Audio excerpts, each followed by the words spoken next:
yeah, because they treat the pigeons out for bread, you know. But I mean, see, that's why they started feeding them seeds, because the seagulls really couldn't get the seed, you know. But bread, and he used to throw any chunks of bread down, the seagulls didn't just knock the pigeons out of the way, the bullies. Yeah.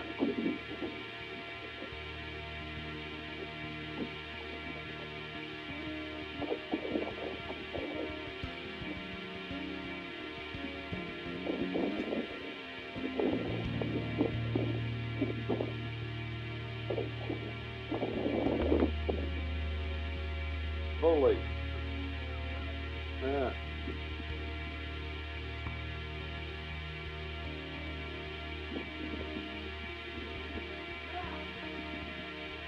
Pigeons out the way, the bullies. Yeah.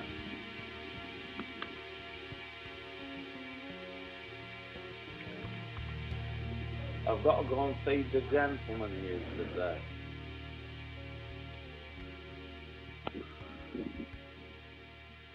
The pigeons he called the gentleman. I've got to go and feed the gentleman he used to say.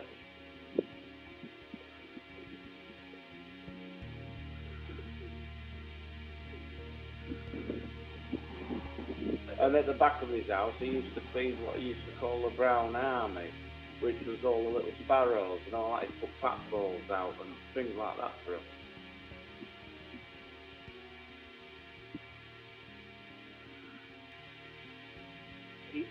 It was more like he was like a pigeon whisperer. Well, I don't know about that, but I know any birds that were injured, the neighbours and people, the concerned people, he used to take them to John, because they thought he knew about medicating them and what have you. I mean, he looked after them best he could, you know.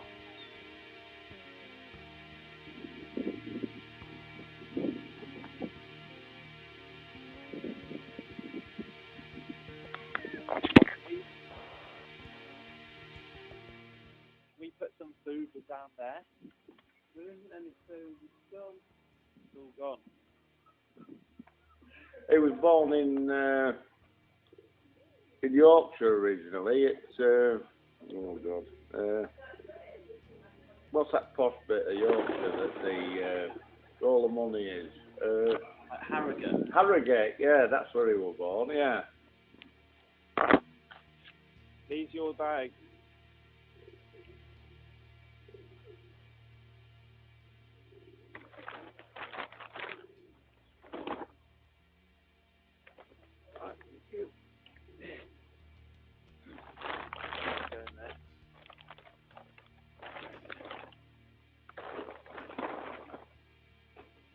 Right, I'll see you another time. Yeah. Be nice to, yeah.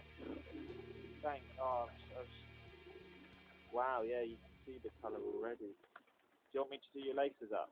No. Okay. Do you need any help with anything? No, I'm in a lot of pain. Yeah, looks really cool. Okay. No.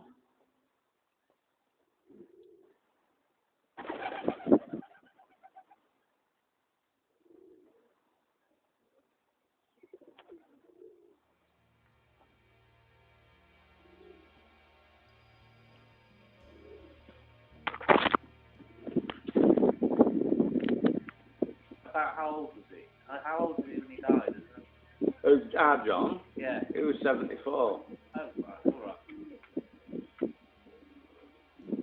Not really young.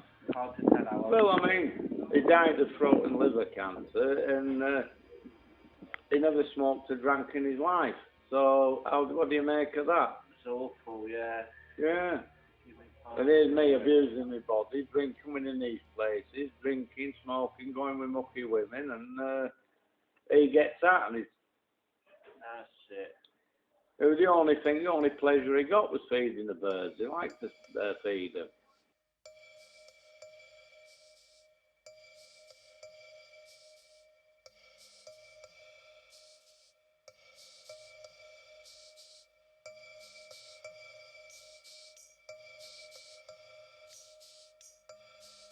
Hey, John. Yeah, I knew John most of You my okay life. with me I knew filming? He was my half brother, but I didn't really get close to him till about 30 years ago.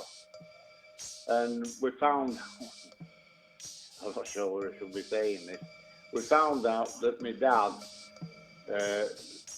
it was a bit of a Lothario with the women, shall we say. And we found out we got lots of brothers, half brothers. Amazing. Yeah. How many? Well, I don't know. With that way Dad operated, there's probably about 20 of them. Oh, right. I don't think I'm the youngest. I don't think John was the oldest. So Beautiful, the tails sticking up in the air.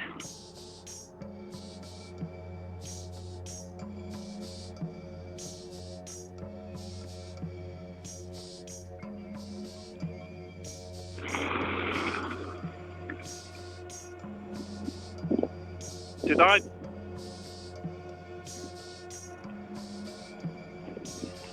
yeah. Well, he did it in memory of his mother. That's what, when his mother passed away, he took on the mantle of feeding her. I think his mother died about 1990, something like that. Okay.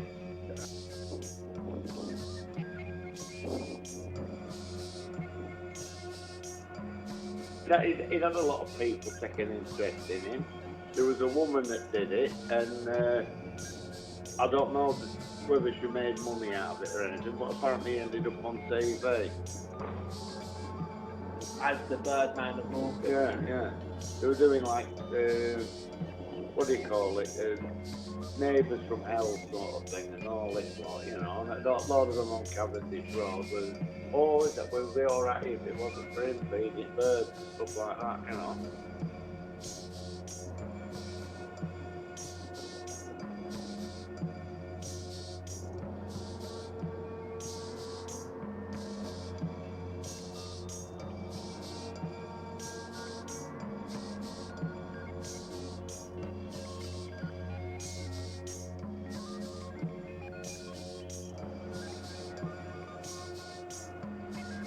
He got an ASBO.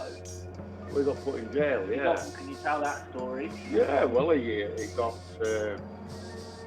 what happened was, the council incited the police to do something about him, because they did up some flats on Ball Street.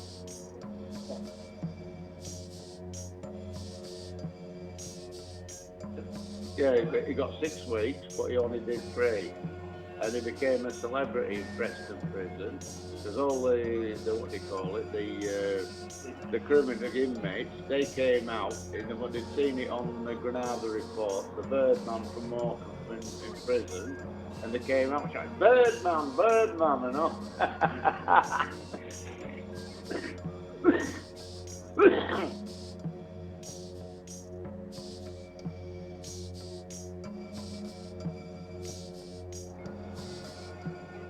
How did it go? What do you mean? What happened? Was it for feeding the bird? Yeah. He really went to prison for feeding the Yeah, bird? breaking his ASBO and what have you, yeah. Where was he feeding them? He was feeding them basically in front of his house. And part of the ASBO was he had to go to the battery or across from the Carlton. Oh yeah. Yeah, they could feed them in them 2 locations. So where he was feeding them, where he's been feeding them at the battery where we filmed him, that's like his legal. Well, that's who you're allowed to do it there. Yeah, that was part of his order, you know.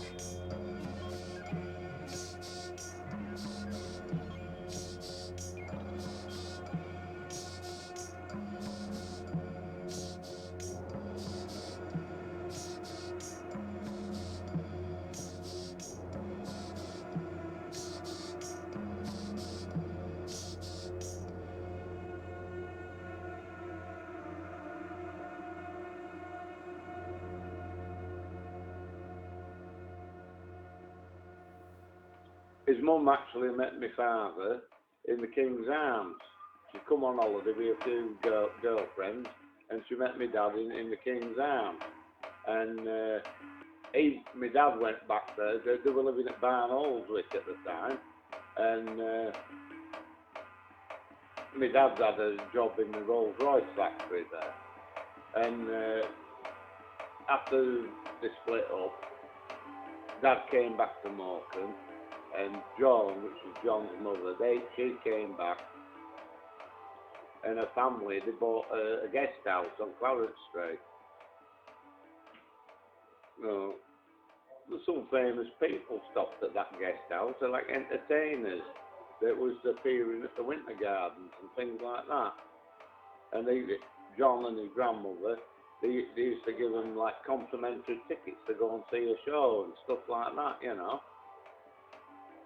Magicians, jugglers, you name it. They were, in them days, they used to have variety shows where there wasn't just one act. There was also people singing, people dancing, jugglers, magicians, you name it.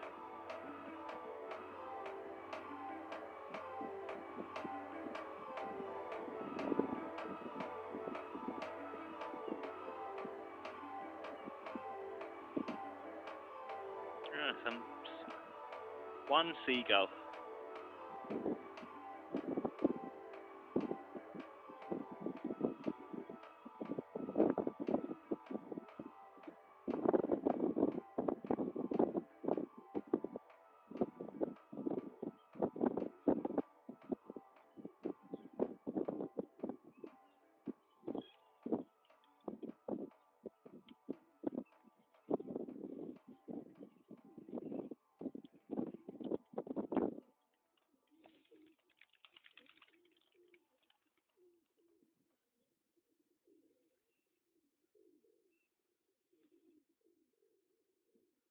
I think they probably like the sunshine as well. They stick their heads up like that.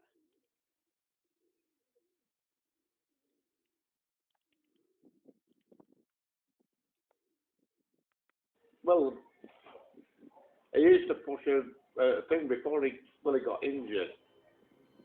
About, what was it going back now? About 10 years ago. He'd been on the promenade feeding birds, and he came across the zebra crossing near Aldi's, where the old Aldi's was, and he got hit by a motorbike. Right, and it hit him with such impact that when he came round, he found out that his spectacles and his shoes were 15 feet away. That's how hard it hit him. And he went to infirmary, and I don't know, they bolted up the operation. He had like, he ended up with one leg shorter than the other. And he got compo for it, of course, but nothing can compensate you for your bloody leg, can it? And he ended up on that disabled trolley.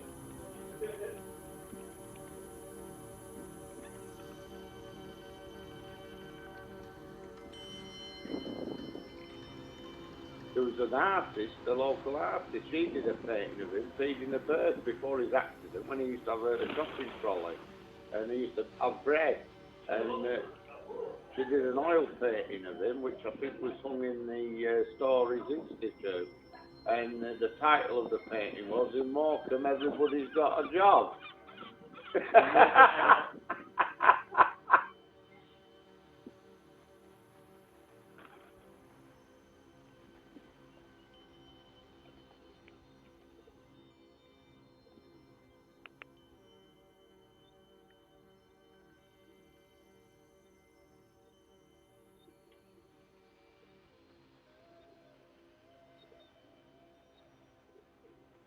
John was into medal collecting and military stuff and murders. He used to like murder books at Christmas. I used to get him some for Christmas. He loved to read a good murder at Christmas, but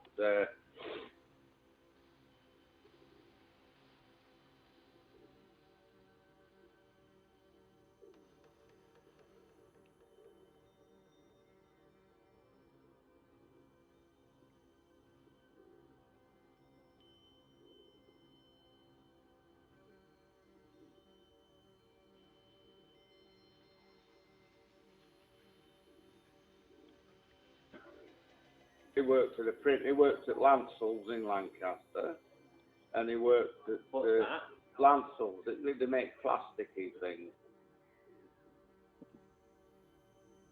Well, no, I don't know. Things like, well, they made everything, women's knickers, all sorts of stuff. He said it was that many chemicals. All the people that worked there, they never got any calls because you were breathing them chemicals in all the time. It kept the colds away. Yeah.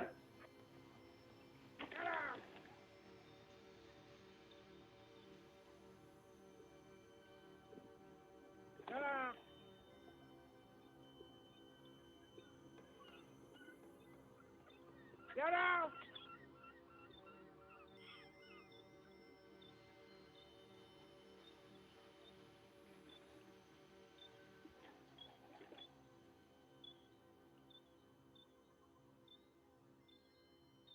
Yeah. The only thing I can remember John doing was when he appeared at the Duke's Playhouse. He used to go to the drop-in on Edward Street, and the people there, they try and get homeless people and people who can't look after themselves, try and get them involved in something, hobbies and things like that. And they got a load of them to do like a Christmas Carol thing, you know, Charles Dickens. And they had John on the stage, sat in a chair, and he was supposed to be he was narrating the show. He was like he was taking a part of Charles Dickens. So they did that. I went to see him. It was pretty good.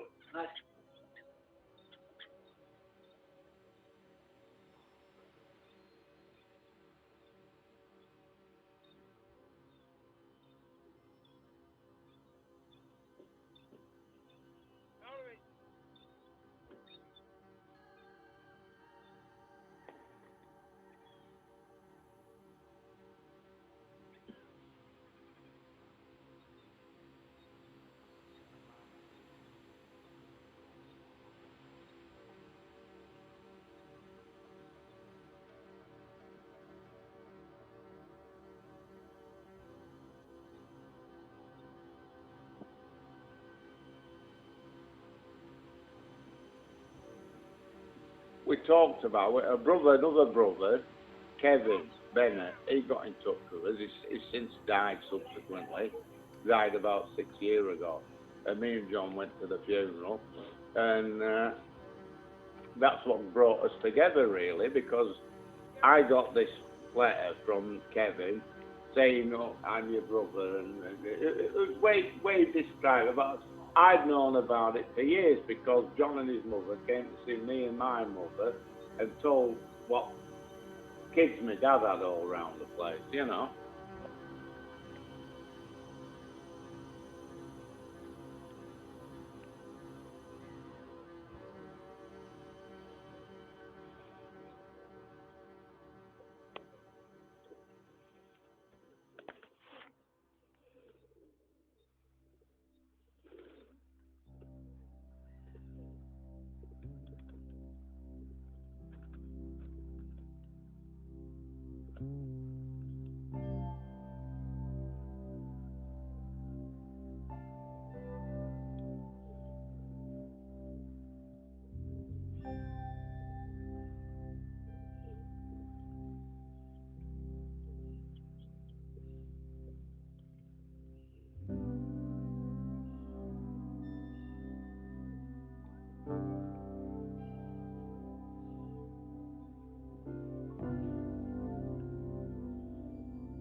Really, Morecambe started to take a dive in the 70s when the package holidays and all that started. Because I mean, people could come for the same price it cost them to stay in Morecambe. They could go to Spain.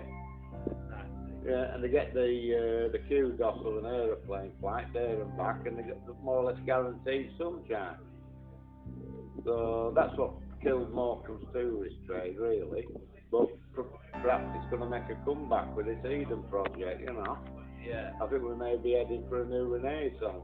Yeah, it feels that way. Mm.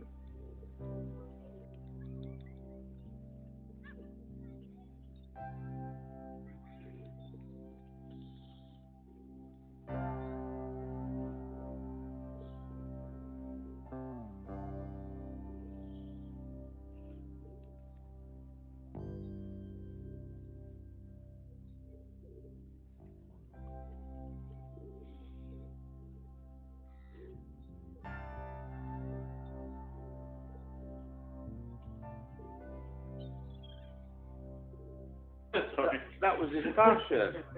That was his passion. Some people like a drink. My thing's drinking, you know. Yeah.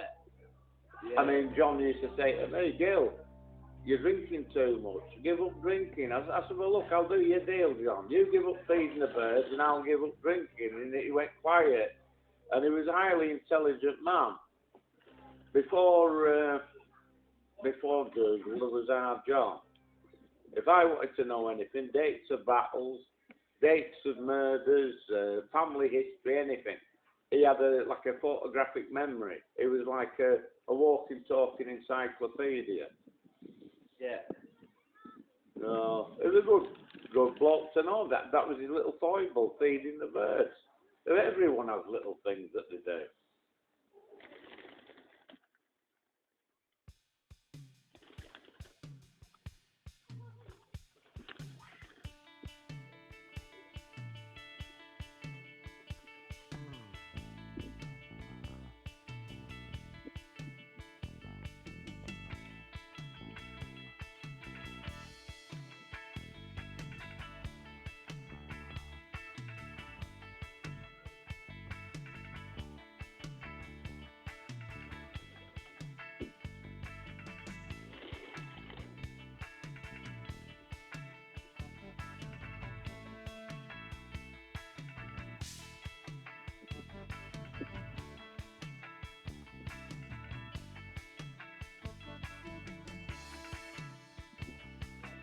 Well, he got, what did he say to me? It gave him time to think. It gave him relaxation and meditation and you know, and he could sort out his problems in his head while he was feeding the birds. So it was like a relaxing thing, you know.